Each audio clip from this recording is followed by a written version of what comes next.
Ok, bienvenue à tous dans cette vidéo dans laquelle je vais parler d'un sujet qui a beaucoup marqué Internet.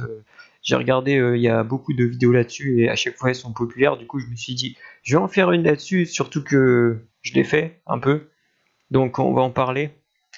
Donc, le sujet, ça va être ce qu'on appelle le NoFap Challenge, en fait. Un truc.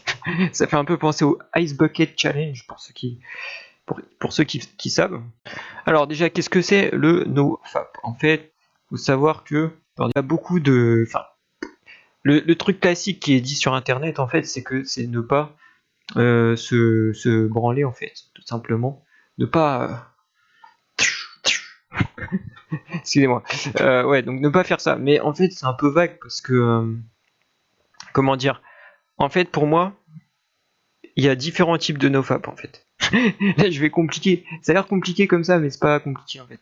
Par exemple, si vous vous branlez pas, mais que vous touchez par exemple, vous faites du bien, tu vois. Est-ce que faire du bien sans se faire du bien sans éjaculer, on peut considérer que c'est du nofap, tu vois. Donc pour moi en fait, il y a plusieurs types de nofap, mais là moi je vais parler dans cette vidéo du nofap extrême, c'est-à-dire ne pas du tout se faire plaisir en fait. Pourquoi? Parce que je pense que c'est le nofap le plus représentatif de. Vous faites le nofap, vous allez avoir certains effets qui vont arriver sur vous, positifs et négatifs. Et si vous faites le nofap extrême, ça va être les effets, ils vont être dupliqués en fait. C'est ça que je veux dire. Si vous touchez, vous faites plaisir un peu, ça va pas vraiment. Pour moi, c'est pas vraiment du nofap. Donc là, on va parler du nofap extrême en fait. Donc c'est-à-dire on se touche pas et on n'éjacule pas et voilà. Ok. Bon déjà je vais faire une petite perspective historique. Ok. Donc donc déjà il faut savoir que avant, si vous voulez, même maintenant en fait toujours, si on se reproduit pas, c'est pas bon pour nos gènes, vous voyez.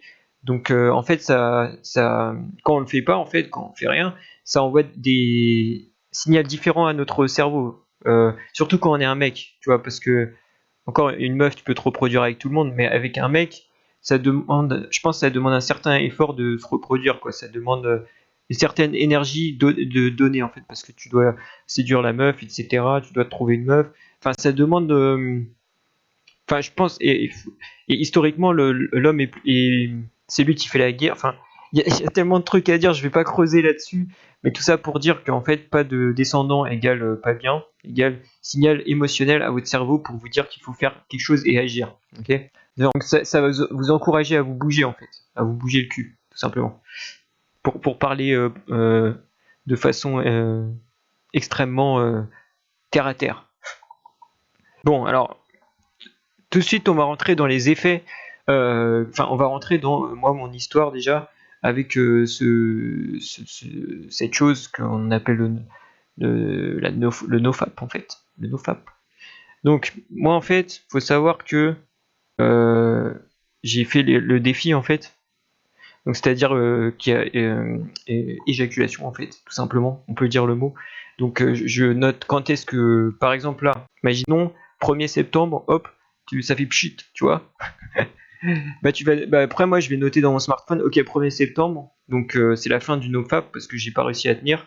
Et après je vais faire parce qu'en fait il faut savoir que c'est très difficile hein, le nofap. Hein. C'est le nofap extrême je parle. Hein. Donc là par exemple là vous voyez en 2019 il y a un moment j'ai tenu un mois, ok. Un autre moment j'ai tenu 10 jours. Un autre moment j'ai tenu 10 jours. Un autre moment j'ai tenu à peu près un mois.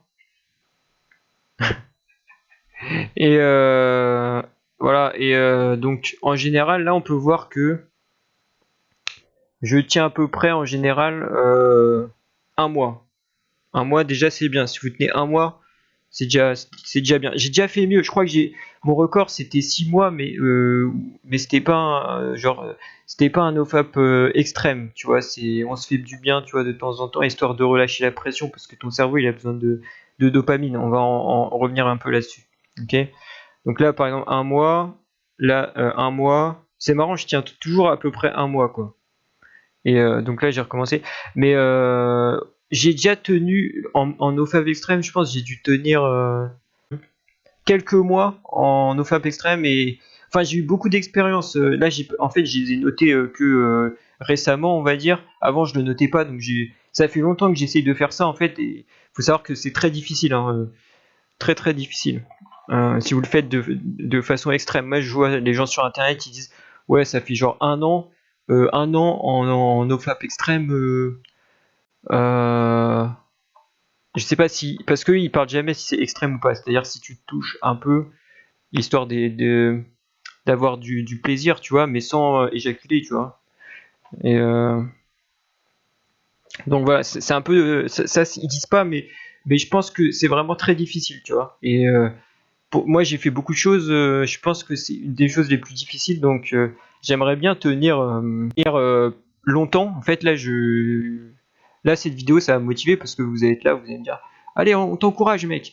Mais tout ça pour dire que les fois où je l'ai fait de façon extrême, c'est-à-dire sans toucher, sans ressentir de plaisir, et pendant une longue période, euh, les fois où j'ai fait ça, j'ai eu les critères que je vais vous sortir ici là, x10. Donc j'ai vraiment ressenti. Ce que je vous dis, c'est pas des conneries, c'est des choses que j'ai ressenties sur moi et sur mon environnement et tout ça. Et donc voilà, je vais partager avec vous. Donc et après, on va faire un bilan pour savoir si c'est bien de faire ça ou pas. Donc voilà. Ah ouais, maintenant on va parler du porno. J'ai des colocs, tu vois, je sais pas.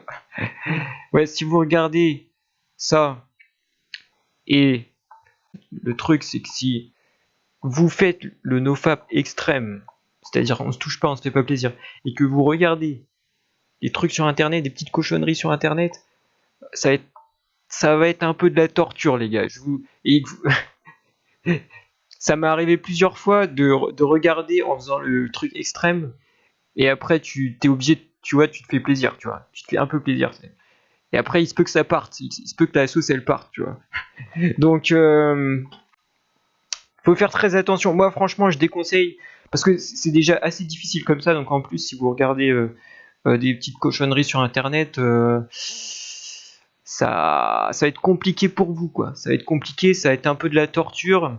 Déjà, moi en fait, peut-être je referai une vidéo là-dessus, mais je déconseille de regarder des trucs comme ça sur internet. Moi, j'aime pas trop parce que, enfin, pour plusieurs raisons, je vais pas détailler là-dessus, mais la principale, en fait, c'est que c'est un peu fake, en fait. C'est-à-dire que ça, vous allez faire croire à vos cerveaux que vous avez plein de filles comme ça dans votre vie, alors que c'est faux. Et moi, je pense que ça a des répercussions autres, en fait, sur vous, en fait. Mais on va pas trop détailler parce que déjà le sujet de NoFap est assez large. Donc là, maintenant, je vais parler des points positifs et négatifs que j'ai testés. Je vous promets que ce que je vous dis, c'est vrai, c'est quelque chose que j'ai expérimenté sur moi. Donc, vous aussi, vous pouvez expérimenter, me dire un peu. Je pense pas qu'il y ait vraiment trop d'études qui ont été faites dessus parce que c'est quelque chose de tabou. Toujours est-il je sais qu'il y a des études qui ont été faites sur, par exemple, qui regardaient en fait le taux de testostérone chez, par exemple, les mecs qui étaient en couple, chez les mecs qui avaient des enfants et chez les mecs qui étaient pas en couple et qui avaient pas d'enfants. Ils ont remarqué en fait que les mecs qui étaient en couple, en fait, leur taux de testostérone était plus faible que de façon générale, quoi, que les mecs qui étaient pas en couple, ok. Et pareil pour les mecs qui ont des enfants. Donc un mec qui est en couple et qui a des enfants, il va avoir un taux de testostérone moins élevé en fait que quelqu'un qui est pas en couple et en plus s'il a pas d'enfant, ça va être encore plus élevé. Vous voyez. Mais les différences sont pas non plus fulgurantes. Mais je sais pas si je vous mettrai ça en truc, mais en gros, là, je vais parler de ça parce que avant de faire les points positifs et négatifs, en gros, ce qu'il faut retenir, c'est que, en gros, l'homme, en fait, avoir un taux de testostérone plus élevé, ça va faire ça va faire plein de choses déjà. Ça va vous rendre plus agressif, ok, plus, plus fort en fait, plus fort dans un combat, par exemple, d'homme à homme, tu vois. Vous allez triompher également, tu vois. Vous allez avoir plus d'énergie, vous allez être plus agressif, vous allez être plus attiré par les femmes. Du coup, qui dit attiré par les femmes dit potentiellement que vous allez rentrer en conflit avec d'autres hommes, en fait. Donc, en gros, ce qu'il faut retenir, c'est que si vous avez un taux de testostérone plus élevé, vous allez prendre plus de risques, ok, mais que potentiellement la récompense va être plus élevée, ok. Vous voyez ce que je veux dire? J'essaye de simplifier là, mais donc en gros, par exemple, si vous n'avez pas d'enfant, si vous n'êtes pas en couple, vous pouvez prendre plus de risques en tant qu'homme parce que vous avez moins à perdre. Vous voyez ce que je veux dire? Parce que votre descendance n'est pas, vous n'aurez peut-être pas de descendance, du coup, votre cerveau il va vous dire, il va injecter de la testostérone, il va vous dire prends du risque, prendre plus de risques, quitte à être plus agressif, quitte à, tu vois. Et donc voilà l'effet de la testostérone. Mais aussi il y a un effet négatif, c'est que si vous avez plus de testostérone, en fait, votre système immunitaire va être, va être moins puissant en fait. Mais je sais pas si vous savez, mais si c'est lié à ça, mais les femmes ont un système immunitaire plus puissant que celui des hommes en fait. Donc voilà, en gros, vous allez être plus. Ça a des avantages d'avoir un taux de testostérone plus élevé, mais ça a aussi des inconvénients, aussi principalement, si j'ose dire, au niveau du risque que vous prenez en fait vis-à-vis des autres. Je ne sais pas si vous avez compris, c'est-à-dire il y a plus de risques de conflit avec les autres hommes, mais aussi il va y avoir des risques sur votre système immunitaire, c'est-à-dire que vous allez être moins résistant aux maladies, etc. Ce que je vous dis, c'est vrai, c'est des statistiques. Les statistiques que je vous dis, ça a été prouvé dans un livre que j'ai lu, en fait, il s'appelle Evolutionary Psychology, je crois. Je vous mettrai une photo. Donc voilà. C'est assez intéressant de garder ça à l'esprit, en fait. Je ne sais pas si vous avez bien compris ce que je veux expliquer, mais voilà. Alors maintenant, on va rentrer plus dans le vif du sujet. Pourquoi je parle de... Parce que le nofap, en fait, c'est vraiment très lié à la testostérone aussi. Parce que...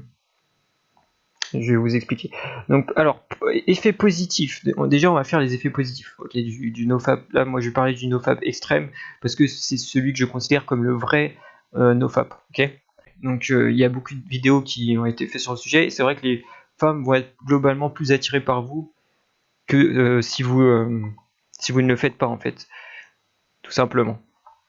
Là, vous allez me dire c'est bien, ouais, mais c'est bien, c'est bien. Ensuite, attraction de vous envers les femmes, bon ça, je pense que il n'y a pas photo, vous allez le ressentir. Même des femmes qui, par exemple, quand vous faites pas le nofap, vous semblez banal, là, elles vous semblez bien, tu vois. Et les femmes que vous trouvez super, elles vont vous sembler excellentes de chez excellentes, tu vois. Vous allez tomber de haut. Donc voilà, ça. Après, l'attirance des femmes vers vous, moi, je vous dis, ça fait longtemps que j'ai fait le truc, ça fait longtemps que je suis dessus, et c'est vraiment quelque chose que j'ai expérimenté. Donc là-dessus, vous allez devoir me faire confiance, et si vous ne me faites pas confiance, vous pouvez l'expérimenter par vous-même. Mais voilà, voilà, c'est vrai. Après, le fait que vous allez avoir plus d'énergie, ça c'est vrai, vous allez avoir en fait plus d'énergie, ce qui va vous permettre de faire beaucoup de choses en fait. Donc ce que je recommande en fait, c'est quand vous faites le challenge, euh, en fait techniquement vous pouvez pas juste faire le challenge et ne rien faire parce que ce serait de la torture. Automatiquement vous allez vous dire il faut que je fasse quelque chose, tu vois. Ça va vous faire bouger parce que, enfin voilà, vous allez être obligé de faire quelque chose, sinon parce que vous allez avoir besoin de dopamine. C'est comme si vous voulez un drogué à qui on donne pas sa dose, tu vois, il serait prêt à tout, tu vois. Bah, c'est un peu pareil.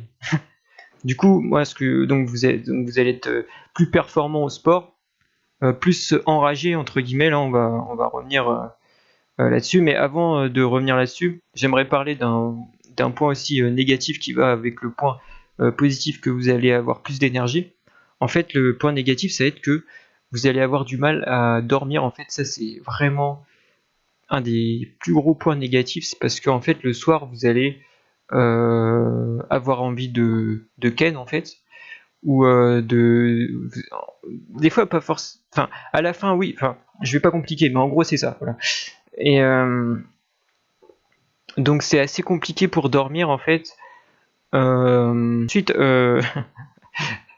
j'avais dit plus de testostérone, plus d'agressivité envers les autres. Bah justement, je vais vous en parler.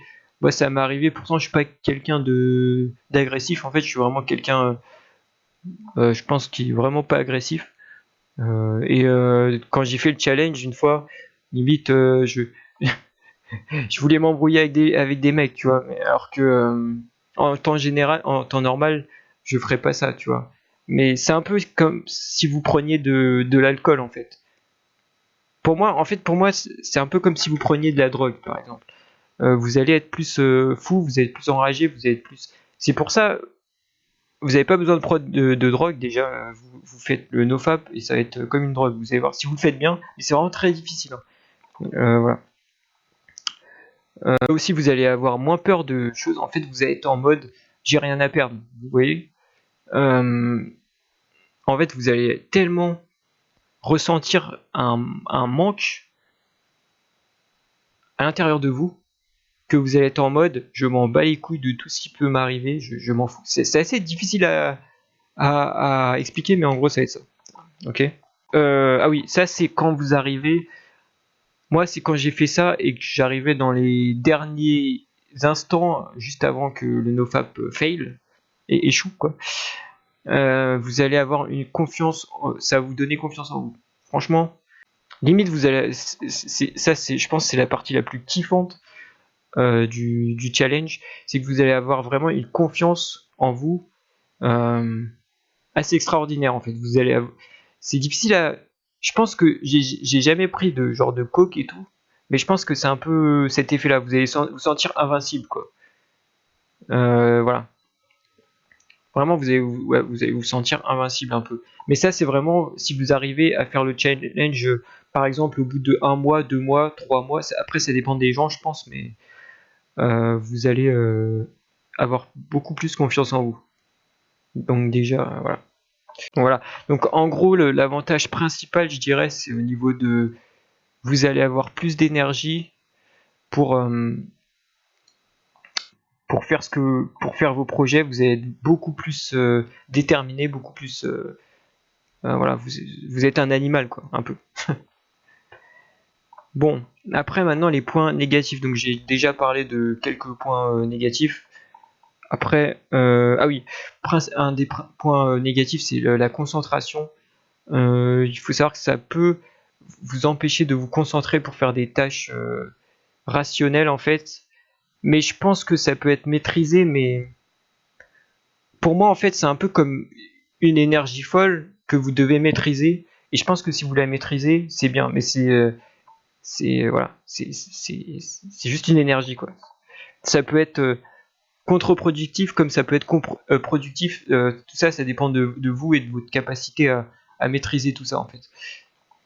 Je me rappelle quand je l'avais fait une fois, moi habituellement j'ai besoin de beaucoup de sommeil, vous voyez. Et quand je faisais le challenge, genre j'avais besoin de beaucoup moins de sommeil et je dormais moins en fait vu que j'avais du mal à dormir et je me réveillais tôt le matin. En fait, j'ai comme si j'avais pas besoin de sommeil et ça peut être évité. Par exemple, si vous méditez le soir, celui-là c'est un point vérifié, hein, c'est assez simple. C'est qu'au début, dans les premiers mois, vers la fin du premier mois ou deuxième mois, ça dépend, mais vers le début, vous allez avoir un mal de crâne en fait. Vraiment, vous allez avoir mal au crâne si vous le faites bien. Voilà. Après, ça peut être aussi assez perturbant. Ça, c'est surtout au début en fait, parce que j'ai remarqué que quand vous continuez à le faire, après vous allez être plus calme et votre cerveau va être plus calme en fait. Mais c'est vraiment au début, vous allez être un peu perdu en fait. Et donc vous allez avoir mal de crâne et en fait votre cerveau, comment vous dire, c'est vraiment très chargé émotionnellement. Donc vous allez vous dire merde, j'ai envie de penser à rien, juste me reposer, mais je peux pas euh, parce que j'ai un manque en fait. Vous voyez, c'est comme si un drogué, vous lui donnez pas sa drogue, il va ressentir un manque et il va dire merde, putain, j'aimerais bien ne plus ressentir ce manque et être tranquille quoi, tu vois. Voilà. Après, les mal de couilles, j'ai vu ça sur internet. C'est vrai que moi, bizarrement, ça m'est arrivé que genre quand je fais du sport, tu vois, genre, je sais pas pourquoi, je me dépense et là, tout de suite, mais ouais, c'est quelque chose qui se vérifie un peu, mais après, ça fait pas super mal, donc c'est c'est passager, on va dire, et ça va, quoi, ça va. Donc, pour résumer, en fait, le plus dur, ça va être, je pense. En fait, c'est difficile de dire le plus dur parce que moi, j'ai toujours lâché à la fin, mais les problèmes néfastes que j'ai cités vont arriver au début. Après, à la fin, vous allez plus. Là, à la fin, en fait, vous allez plus être plus calme, plus confiant. Comme j'ai dit, le sentiment de confiance en soi extrême, ça va venir plutôt vers la fin, en fait. Et vous allez être plus confiant, mais par contre, le problème, c'est que vous allez être beaucoup plus attiré par les femmes, en fait. Du coup, vous allez pouvoir beaucoup plus de chances que votre challenge il se foire, en fait. Parce que quand vous allez penser à ça et vous allez penser à ça, aux meufs et ça va vous donner envie de vous faire plaisir. Après, vous allez vous faire plaisir un petit peu et après, le jour où vous allez un peu trop loin, bam, c'est trop tard, tu vois. Mais ouais, c'est vraiment très difficile. Euh, j'ai un peu résumé le NoFap. Après, donc le bilan, moi je dirais que je le recommande. Après, faut faire attention à pas faire des conneries avec, parce que si vous sentez invincible, que vous êtes plus agressif et tout, pouvez faire des conneries comme par exemple, je sais pas moi, prendre la moto sans casque et prendre plus de risques, faire des conneries comme ça. Mais moi, c'est quelque chose que je recommande parce que ça va vous aider à avancer dans votre projet. Et je pense que, mais j'aimerais tellement le faire sur une longue période, putain.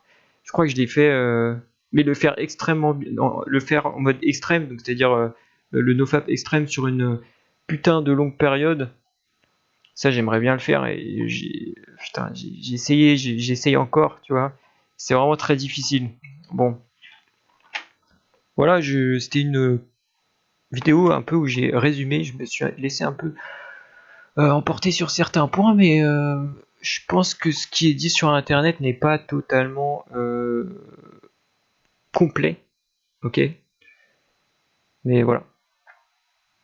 Alors, j'espère que cette vidéo vous a plu et à la prochaine.